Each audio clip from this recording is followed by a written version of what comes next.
Assalamualaikum warahmatullahi wabarakatuh. Perkenalkan, nama saya Melinda Cindiana, NIM C1C018179.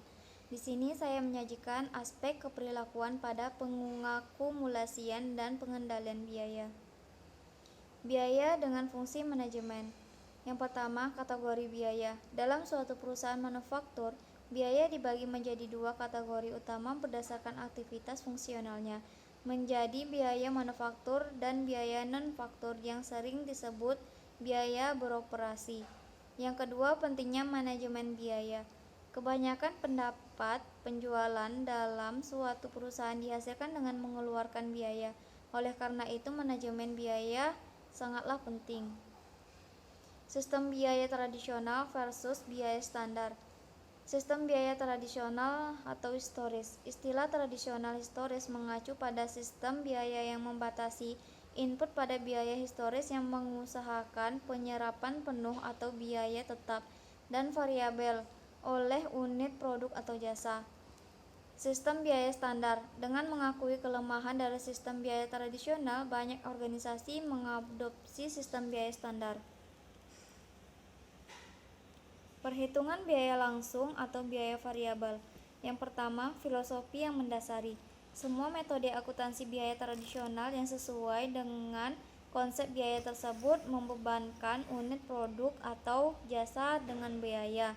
Yang kedua, dorongan keperilakuan. Konsep, prinsip, dan praktik akuntansi memengaruhi pengukuran kinerja manajerial. Konsekuensinya, keputusan manajerial. Pengendalian biaya. Membagi biaya ke dalam komponen variabel dan tetap memberikan dasar yang lebih baik untuk pengendalian biaya.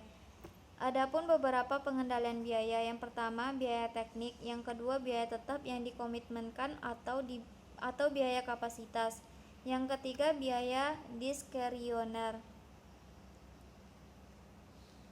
Pengambilan keputusan. Di samping penekanan perbedaan antara biaya tetap dan biaya variabel serta memberikan informasi biaya diferensial dalam situasi pengambilan keputusan tertentu, perhitungan biaya langsung atau biaya variabel memberikan informasi penting lainnya kepada manajer.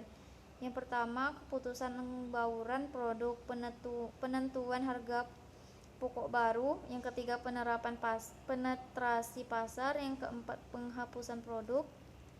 Yang kelima, pesanan khusus. Yang keenam, kampanye iklan dan promosi. Dan ketujuh, keputusan pengurangan biaya. Aspek keperilakuan dari langkah akuntansi biaya yang dipilih. Biaya ini akan menganalisis aspek keperilakuan dari langkah-langkah akuntansi yang dipilih dan dapat memodifikasi dalam memicu respon manusia yang disfungsional. Adapun aspek keperilakuan dari langkah akuntansi biaya yang dipilih antara lain penetapan standar, partisipasi dalam penerapan standar, standar yang ketat versus standar yang longgar, penyerapan overhead, alokasi biaya tidak langsung, analisis varians, keputusan investigasi varians, dan yang terakhir aspek keperilakuan. Terima kasih. Wassalamualaikum warahmatullahi